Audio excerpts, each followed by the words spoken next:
Bom dia, pessoal. Todo mundo me escutando direitinho? Tá vendo gente mais no fundo aí? Espero que vocês estejam me escutando legal. Bom, a palestra então é Redes Inteligentes. Aqui para vocês terem uma ideia mais ou menos do que vai ser, né? Tem uma fotinha do que é isso, né? Então, equipamento de rede. Equipamento de rede que é um equipamento maleável que se transforma, né? Camaleão. E aí a gente coloca inteligência em cima deles, certo? Basicamente é isso que eu vou falar para vocês hoje. E essa palestra, ela tem a sua versão maior, né? Sua versão de 60 horas, que é um curso da pós-graduação e que também é ofertado para graduação. Então, se vocês gostarem da palestra, se vocês são alunos da UFMG ou se vocês são de Belo Horizonte, porque vocês também podem matricular como isolada, vocês podem fazer esse curso. Ele não está sendo oferecido esse semestre, mas eu acredito que semestre que vem ele vai ser oferecido. E aí a gente pega todos esses assuntos que eu vou falar hoje e destrincha. A gente fica, cada sessão aí, a gente fica 3 semanas, 1 mês falando nelas, ok? É um curso bem interessante e o mais legal também é que ainda é um curso em inglês, né? Que aí é para poder trazer pessoas de fora, é uma experiência interessante, ok? Vocês vão ver que hoje a gente tem nós temos várias palestras sobre redes e esse minicurso está relacionado a várias delas. Por exemplo, a gente vai ter as redes definidas por software, que são da próxima sessão, que é uma das coisas que eu vou tratar hoje, mas eu vou tratar bem rápido, porque o Dorival vai falar muito mais sobre isso, certo? Tem também o Programando Roteadores Sem Fio, que o Marcos Augusto vai falar. Eu vou mostrar, inclusive, o mesmo hardware que ele vai mostrar, mas eu acredito que ele até vai fazer uma demonstração depois, mais tarde. Eu só vou mostrar para vocês ficarem doidos para ir na palestra dele. E também tem uma parte que vocês conseguem ver na internet, que é da computação autonômica, que eu dei na Escola de Verão de 2012, que os vídeos estão lá disponíveis. Okay? Então, antes de mais nada, para que a gente precisa de redes inteligentes, né? As redes atuais não são inteligentes o suficiente? O que está acontecendo? Bom, o que acontece é que as redes elas foram sofrendo uma evolução muito grande durante todo o seu desenvolvimento. Então, desde a criação delas, lá nos anos 60, 70, que elas foram feitas para serem redes pequenas, né? Se vocês lembrarem, a internet, quando ela foi criada, ela era ligação de algumas universidades para algumas universidades e centros de pesquisa americanos, para ser aquele esquema, né, do filme do Stanley Kubrick, Doutor Fantástico. Não sei se vocês lembram, né? Que chegava à União Soviética, época de Guerra Fria, e aí a União Soviética criou a máquina do juízo final, que era uma máquina que, se algum dia caísse uma bomba na Rússia, em algum lugar, ela automaticamente já julgava todos os mísseis nucleares nos Estados Unidos. Certo? Então tem esse filme lá do Stanley Kubrick, Doutor Fantástico. E no final das contas, a internet foi meio nesse sentido também, porque eles criaram um sistema, né, nos Estados Unidos que ligava Departamento de Defesa, vai nas bases aéreas em algumas universidades, né, que os universitários que criaram a rede, para que, se um dia caísse uma bomba por exemplo, no Departamento de Defesa ou na Casa Branca, os americanos ainda tinham capacidade, né, de revidar. Só que aí essa coisa cresceu e hoje a gente tem aqui um grafozinho da internet, cada tracinho pequenininho, que vocês estão vendo de longe, né, mas cada um desses tracinhos pequenininhos aí é uma provedora. A gente nem está falando aqui de ligações finais. Então, isso aqui é a internet hoje, ok? E uma rede dessa, a gente tem muito computador, muito usuário, muito serviço. E isso demanda uma capacidade de funcionamento automático, autonômico, que a gente não tem hoje, certo? Atualmente, a internet é muito difícil de deixar ela funcionando, ok? E aí a gente tem a situação que está ali embaixo, né, que o custo de manutenção de operação da internet hoje é muito mais caro do que o custo de compra de equipamento. Hoje a gente gasta muito mais operando equipamento do que com a compra dele. E olha que a gente está falando de roteadores aí que podem chegar a milhões de dólares. Vocês podem ter uma ideia. E aí, continuando, né, ainda voltando no Doutor Fantástico, se vocês forem pensar, nós estamos usando os mesmos protocolos de 1900 Guaraná com rolha, certo? Então a gente tem o TCP/IP, que é a pilha da internet, que ela foi definida lá nos anos 70, certo? E a gente está utilizando esses protocolos até hoje, o que dá várias consequências interessantes, né? Por exemplo, toda a arquitetura foi definida numa época em que eram poucos os computadores, estava começando a surgir o computador pessoal, então não era uma coisa que as pessoas esperavam que toda casa ia ter um computador, certo? Então a questão de segurança era menos importante. O Vint Cerf, ele fala muito essa questão, né? Todo mundo pergunta para ele, o Vint Cerf, o Bob Kahn, e aí, por que vocês não colocaram segurança na internet? Por que vocês não colocaram X, Y, Z na internet? Os caras, eles são muito feras, eles pensaram em tudo. Só que na época, um computador, ele tinha suas restrições, e eles falaram, bom, isso aqui a gente não vai colocar porque não é um problema agora. A gente tem que fazer essa rede funcionar. Eles pensaram em segurança, mas não colocaram. Aí hoje a gente tem problemas maravilhosos, né? Tipo a rede caindo por causa de vírus, um roteador mal configurado lá no não sei onde da Ásia, que mata metade da internet, por causa disso. Porque isso foi criado para uma época que era completamente diferente. Certo? E a gente tem um sério problema, que é a questão de como que a gente vai atualizar esses protocolos. Que aí vem esse slide aqui. O que a gente tem que é o grande problema da internet? Vários desses protocolos estão implementados em hardware. Ok? Então, a gente precisa de equipamentos com desempenho altíssimo para poder transmitir milhões de vídeos de gatinhos ao mesmo tempo, né? E aí, para poder fazer isso, a gente precisa de equipamentos que, em geral, grande parte da funcionalidade deles está implementada em hardware, para ser mais rápido. E aí, qual que é o problema disso? Como que a gente dá upgrade em hardware? Troca a placa. A gente não consegue dar um upgrade, por exemplo, tão fácil quanto o software. E aí, toda vez que a gente quer dar um upgrade, tem que trocar o equipamento, certo? Em algumas plataformas isso é fácil, porque a gente pega, né, se for um hardware modular, a gente tira a placa e coloca outra. Mas e quando a placa precisa de uma velocidade mais rápida? Aí você tem que trocar todo o equipamento para poder trocar o barramento de conexão, certo? Ou, por exemplo, celular. Como é que a gente faz quando a gente quer usar a rede 4G e eu tenho um celular 3G? Joga o celular velho fora e compra um novo, certo? Então isso é um grande problema que a gente tem, que muitas vezes a gente tem 1 milhão de tecnologias novas, só que a gente não pode usar. Por quê? Porque o upgrade é caro, porque está tudo em hardware, certo?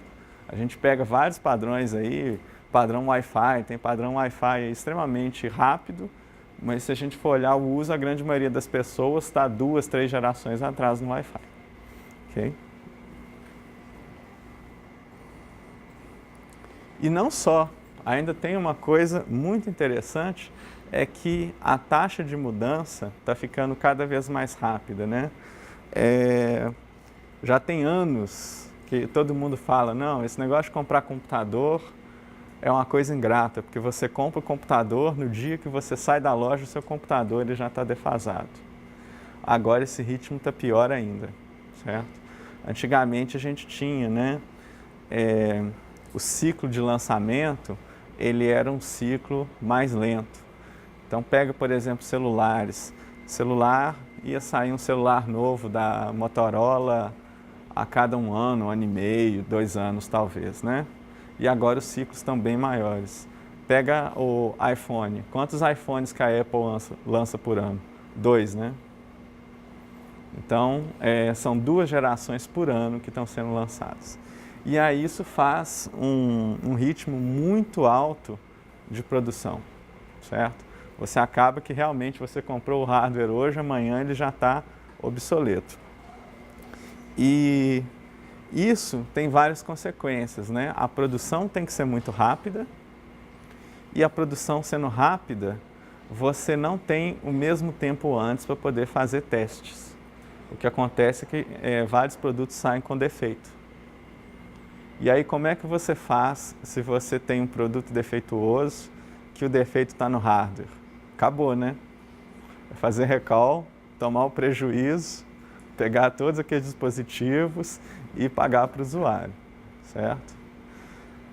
Se fosse em software, seria outro esquema, né? Porque simplesmente você faz como toda empresa de software, né? Lança a versão 1.1, 1.2, 1.3 e acabou, resolvido o problema. Olha que legal, baixa aqui que aqui nós temos mais funcionalidade para você e coloca lá todas as atualizações, certo?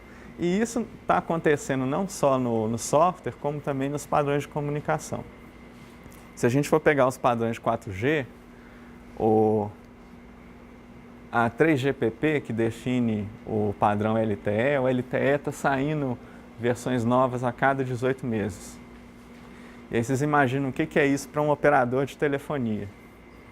O cara está começando a colocar as torres, né? Ele tem torre de celular em um país ou em um estado inteiro. Ele está acabando de colocar a torre de uma geração, já sai uma geração nova.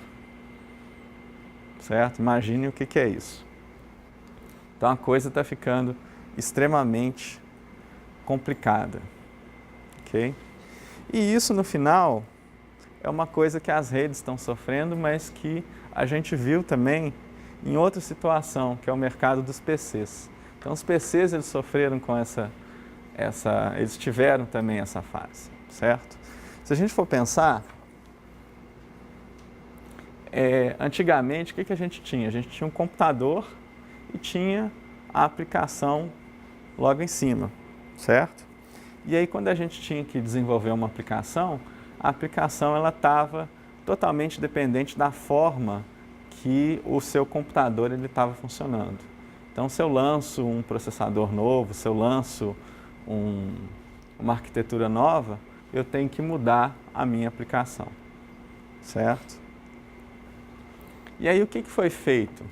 A gente começou a fazer abstrações, certo? Nós começamos a colocar uma camada de software, que é o sistema operacional, que ele facilita isso, ok? O sistema operacional, ele já, qual que é a ideia dele, né? Ele faz várias funções para nós, funções de gerência de memória, gerência de processos, entrada e saída, que ele facilita a nossa vida. Então, muita coisa a gente fica independente de como que é feito no hardware, certo? Eu não preciso saber como que é a forma para gravar um dado em um disco SSD, para gravar o dado em um disco normal, certo? Se eu estou acessando o dado no pendrive, tudo isso fica independente para mim, eu não preciso ter uma ideia desse funcionamento, ok? Então, o que acontece? A gente tem aí uma camada que abstrai essas informações, a gente fica independente do hardware, certo? Então, o que a gente tem é que abstrai o hardware e aí a gente pode trabalhar nas aplicações e pode trabalhar de forma mais independente, certo? O que acontece? Se eu tiver um sistema operacional que ele tem as mesmas interfaces, eu posso trocar o processador, que nada vai acontecer com a minha aplicação, certo? Se ele tiver interfaces legais, totalmente independentes do hardware, tá beleza para mim, e aí eu simplesmente recompilo a minha aplicação, está funcionando, certo? Então a gente tem uma independência. Que é aqui, né? A gente tem uma independência. E além disso, a gente tem a questão que a gente pode também trocar o sistema operacional, certo? Então isso é interessante porque, tirando o erro ali, né, programabilidade, mas a gente tem mais programabilidade, a gente tem mais competição, certo? Então eu posso selecionar o meu sistema operacional de acordo com as minhas necessidades, certo? Se eu quero um sistema mais estável, se eu quero um sistema mais amigável ou que tenha mais usuários, tudo isso fica à minha disposição, certo? E aí o que acontece? A gente tem hoje, inclusive, sistema operacional livre, né? O que faz com que o preço do mercado do sistema operacional seja bem menor. E hoje a gente tem mais ainda, né? Que a gente tem a virtualização. Que a virtualização, ela deixa a gente completamente independente, né? Eu posso rodar qualquer sistema operacional, eu posso rodar vários sistemas operacionais ali ao mesmo tempo, certo? Então, o que a gente vê na área dos PCs? Que foram criadas várias abstrações, várias formas para você ter vários programas rodando, você tem vários sistemas operacionais, você tem um suporte muito bom ali para poder desenvolver os seus programas, para que eles rodem ali independente do seu hardware, independente da plataforma, vários programas ao mesmo tempo, certo? Agora, e nas redes? As redes até hoje estão parecendo aquela primeira máquina, né, feita pelo primeiro computador, que foi a máquina do Babbage, né, que era a máquina para cálculo de equações diferenciais. As redes ainda são um roteador, um switch, ainda é um equipamento de propósito específico, em que você tem ali a função de pegar pacotinho de uma porta e jogar pacotinho na outra porta. Ele não consegue fazer mais nada além disso. Você não consegue trocar o software que fala como que o pacotinho sai de uma porta para outra. Ok? E a ideia é o seguinte, é a gente trazer a ideia que existe no PC para a rede. Então a rede vai virar um switch, o roteador vai virar um equipamento de propósito geral. E aí ele ainda vai jogar pacotinho de uma porta para outra, mas a questão é como que isso vai ser feito? Dependendo de um programa que você vai colocar lá. Okay? Então a ideia é programar redes. E aí a gente vai ver várias formas, né? O Dorival vai mostrar um que é o SDN, que é a programação de roteadores e de switches, né? O Flop não, vocês não devem conhecer ele como Flop, né? Mas o Marcos Augusto vai mostrar como que a gente programa roteadores sem fio. Então essas coisas estão surgindo hoje, certo? E existe toda uma dificuldade para fazer isso, porque além do fato do roteador ser um equipamento de propósito específico, a gente não tem nenhuma forma, por exemplo, hoje, uma forma prática, viável, de configurar um roteador, de colocar ele para funcionando de forma adequada com interfaces comuns, certo? Cada roteador está rodando o seu sistema operacional diferente. A gente tem algumas soluções de configuração, tipo SNMP, Netconf, que elas tentam te dar uma independência maior, só que elas, em geral, elas não vão configurar todo o hardware. Você sempre vai ter que chegar, vai entrar numa linha de comando de um Cisco ou de um Juniper da vida e vai ter que dar comandos específicos, porque o SNMP só vai configurar o basicão. Então, você quer fazer alguma coisa mais avançada, você sempre tem que cair ali nos comandos específicos de cada roteador, certo? E aí acaba que a gente tem essa questão, né? Equipamentos de propósito específico com as mesmas funcionalidades. E isso é que é interessante também. Então, imaginem o seguinte, quando a gente tinha a internet no início dela, nos anos 70, a internet realmente ela transportava só pacotinhos e os pacotes eram todos iguais porque a gente estava transmitindo arquivos.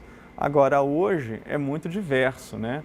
Porque na internet a gente está transmitindo telefonia, está transmitindo vídeo, a gente tem chamada de urgência, a gente tem, sei lá, pessoas fazendo uma gravação de uma música em tempo real com cada pessoa tocando um instrumento numa parte do mundo. Isso tem requisitos que são completamente diferentes um do outro. E as redes ainda tratam tudo isso como pacotinhos vindo de um lado para o outro. Okay? Então, o ideal seria que a gente pudesse realmente programar as redes. Porque aí, nesse ponto, eu posso fazer a minha rede, que vai ser a rede do Daniel, para poder fazer a escola de verão de computação. E aí eu pego todas as características do meu problema e programo ela para que ela funcione da melhor forma possível para esse cenário. Okay? E aí, hoje, né, tudo é baseado em informações que são somente as informações do cabeçalho do pacote.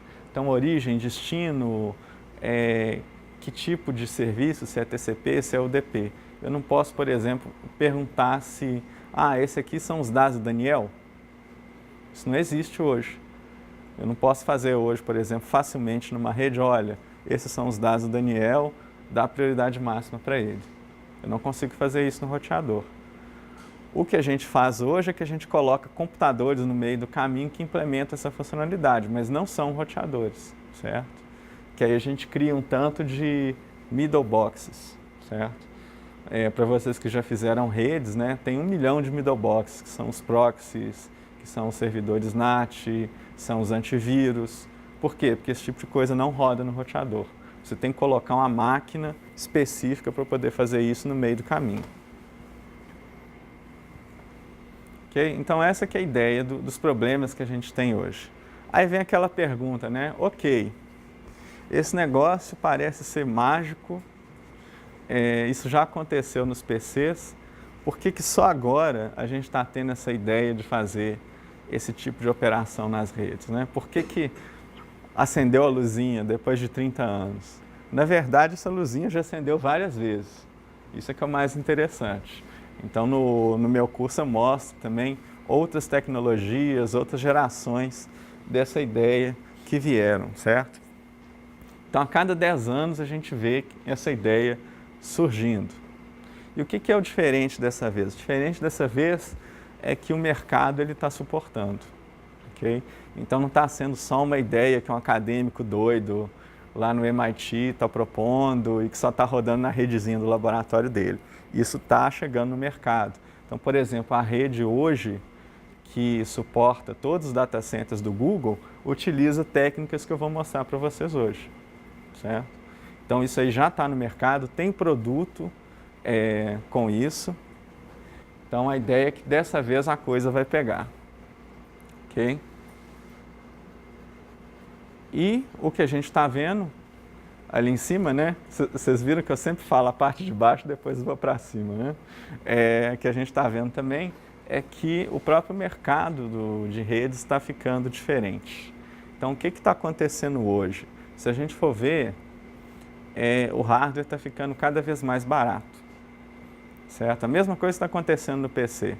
Vocês viram, né, que a IBM vendeu a divisão deles de notebooks para a Lenovo já tem muito tempo. Agora eles estão vendendo a divisão de computadores pessoais, eles vão ficar só com mainframe, eles vão vender computadores pessoais para a Lenovo. Por quê? Porque a margem está muito pequena. E a IBM, qual que é o serviço hoje? A IBM hoje é uma prestadora de serviços que faz software para o governo e para grandes empresas.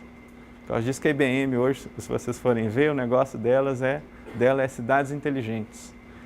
Então, ela vende software de milhões de dólares com um mainframe de milhões de dólares para o governo para poder verificar, para poder fazer todas essas aplicações que eles falam hoje, né, de Big Data, de Cloud, de sensoramento do ambiente. A IBM está mudando do mercado.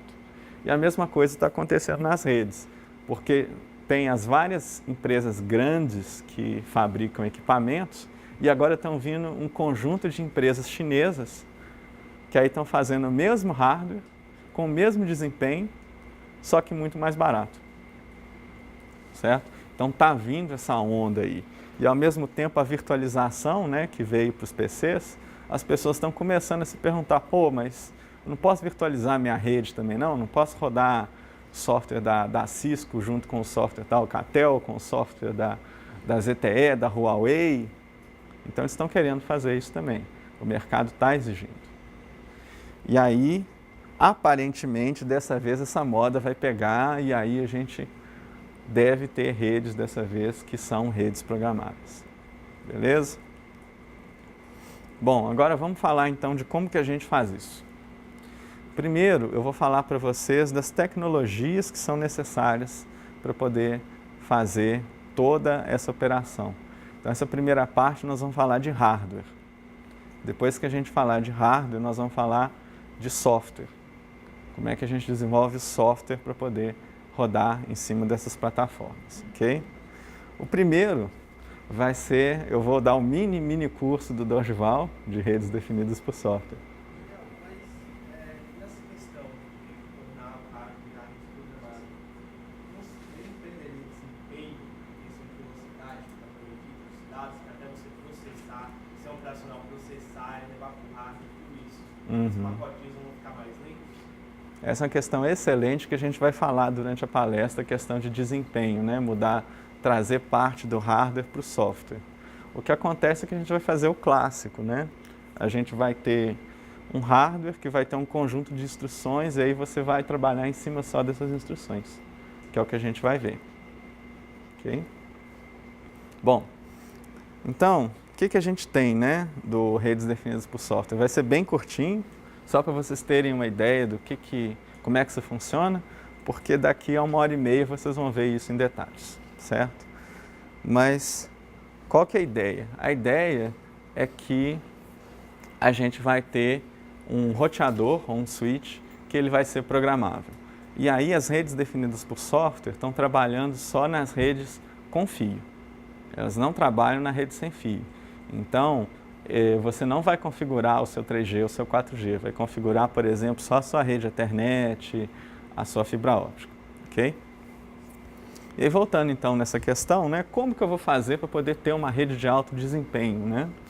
Porque eu não posso simplesmente colocar um programa em C lá rodando, porque eu vou ter um processador ali rodando um programa em C, isso vai ser lento. Se eu tiver que rodar um programa, sei lá, de 1000 linhas, isso pode demorar vários milissegundos para você processar um pacote.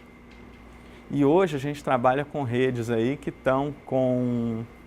Você lembra mais ou menos, Henrique, quantos milhões de pacotes? 10 milhões de pacotes por segundo, né? Um negócio assim que a gente via.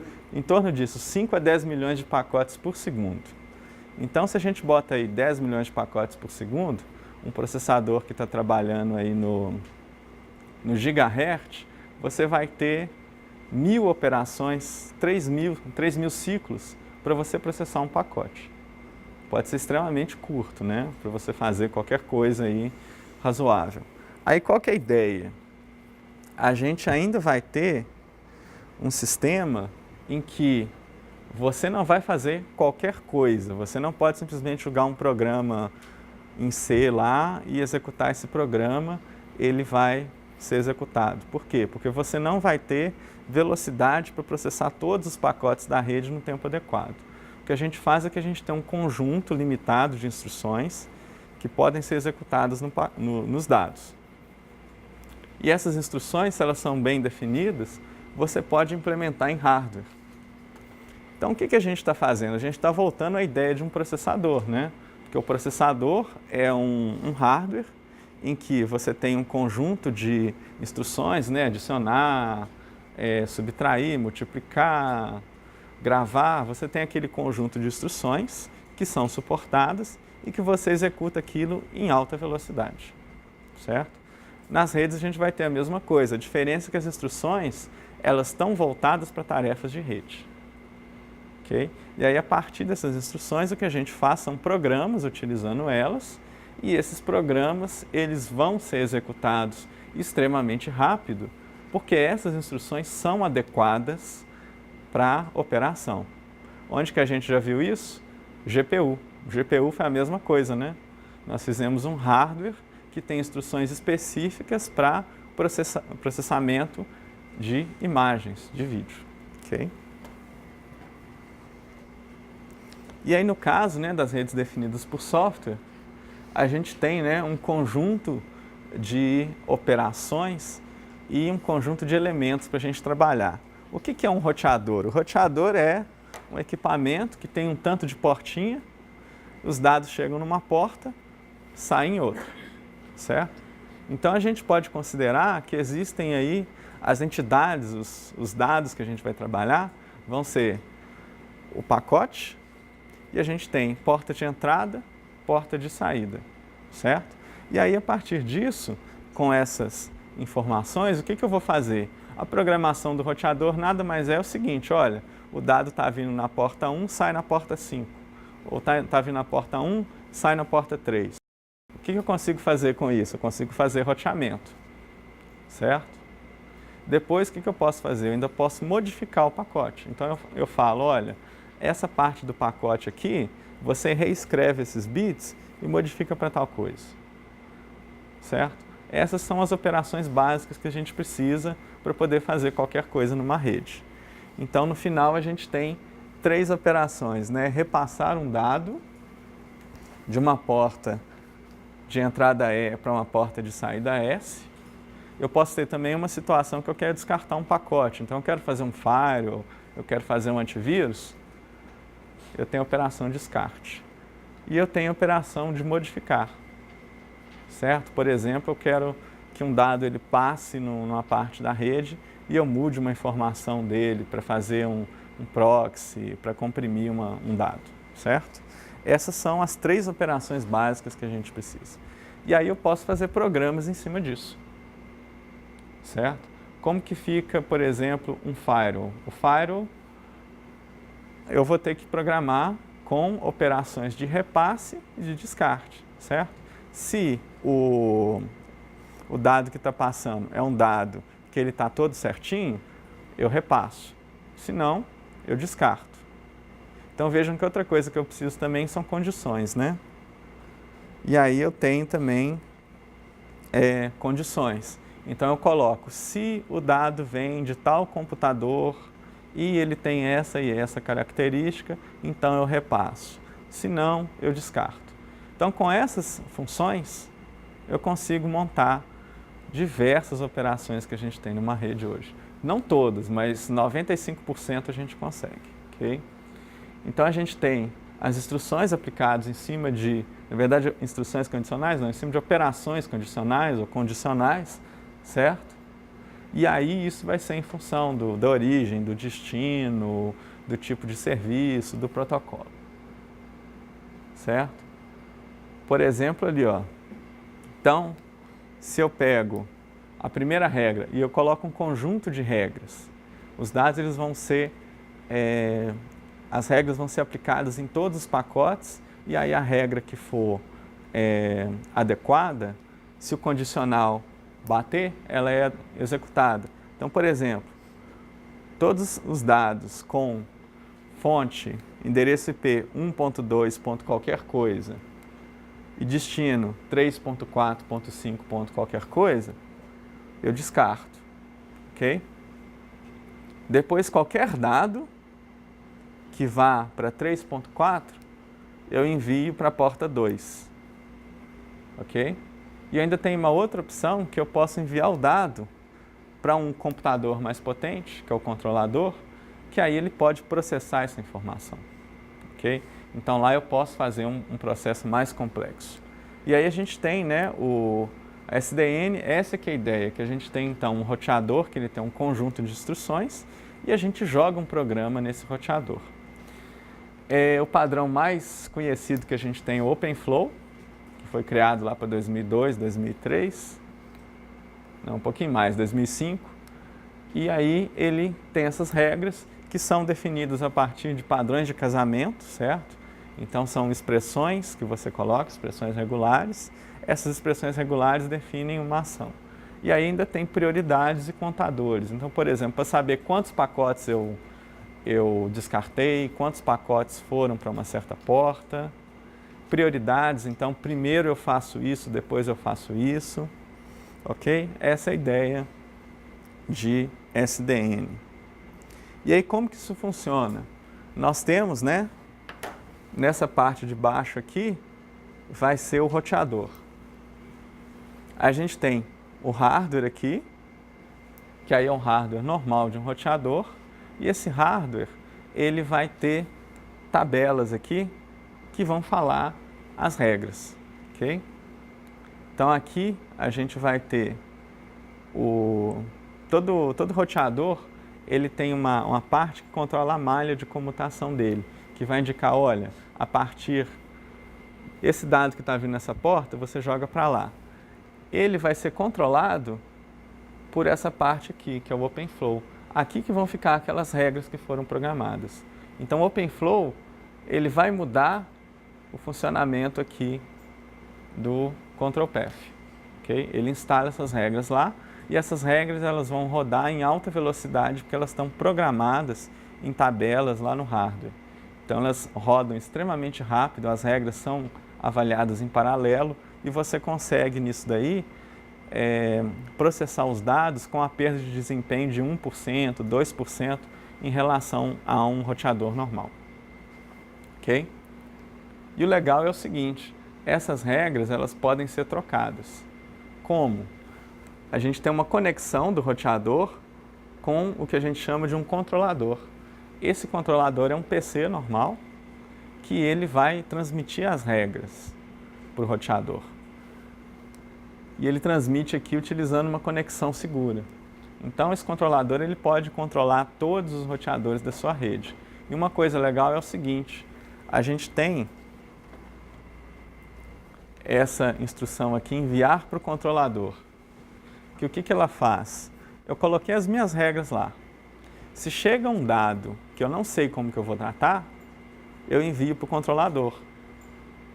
E aí, qual que é o legal disso? É que se o dado não caiu em nada, o controlador pode fazer um processamento mais pesado para identificar o que ele vai fazer, e aí o que ele faz? Ele instala uma nova regra aqui.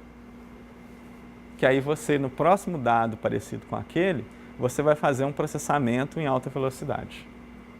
Ok? Então, esse é o OpenFlow. Existem outras técnicas aí também que a gente discute no curso, tem 2 ou 3 arquiteturas além dessa, só que essa é a mais famosa. E isso é implementado em vários roteadores hoje. Então, aqui são alguns que na época de 2009 eram os suportados, certo? Hoje você consegue comprar aí com uns R$4.000 um roteador OpenFlow, que tem aí 24 portas, 48 portas. Okay? Então, isso está no mercado. Tem um desenvolvimento novo também, tem até que ver quanto que a coisa andou, mas já existem inclusive versões free software de controladores. Aqui é um controlador que o pessoal está propondo, que é da fundação Open Daylight. A Open Daylight, a ideia deles é o seguinte, ok, a gente tem OpenFlow, a gente tem outras tecnologias, só que a gente precisa de um controlador. O controlador ele vai ser como se fosse o sistema operacional, né? Que ele vai enviar as regras. E aí qual que é a ideia deles? O controlador sendo um sistema operacional, a gente precisa de um sistema operacional que tenha uma interface legal para a gente ter várias aplicações rodando. Então o objetivo deles é fazer um controlador com boas interfaces, que comunique aqui com várias tecnologias, certo? Então aqui eles vão trabalhar com Java, com REST, e aí você escreve o seu programa que vai rodar em cima desse controlador Open Daylight. Ok? Então você não precisa mais saber de nada em relação a como que funciona o OpenFlow, como que são as regras. Você faz o seu programa num nível bem maior de abstração, instala no Open Daylight e o Open Daylight difunde isso para todos os roteadores da sua rede. Ok? Então essa que é a ideia deles. E aí é um controlador bem interessante porque ele tem suporte a várias tecnologias aqui embaixo de programação. O OpenFlow é só uma delas. Então se sair uma nova tecnologia de switch novo, eles simplesmente colocam mais um módulozinho aqui embaixo e está funcionando, certo? Então vendo como que volta a analogia do sistema operacional? Eu posso mudar o hardware embaixo, eu posso mudar o conjunto de instruções embaixo, que os meus programas aqui em cima são os mesmos. Okay? Então isso daqui é um projeto que está em desenvolvimento. Atualmente ele está só na especificação. especificação ainda não está aberta, eles vão divulgar daqui a um tempo, e a ideia depois é fazer o desenvolvimento desse controlador. Mas aí, a partir disso, a gente vai ter, então, um sistema free software que você vai poder programar a sua rede. Ok?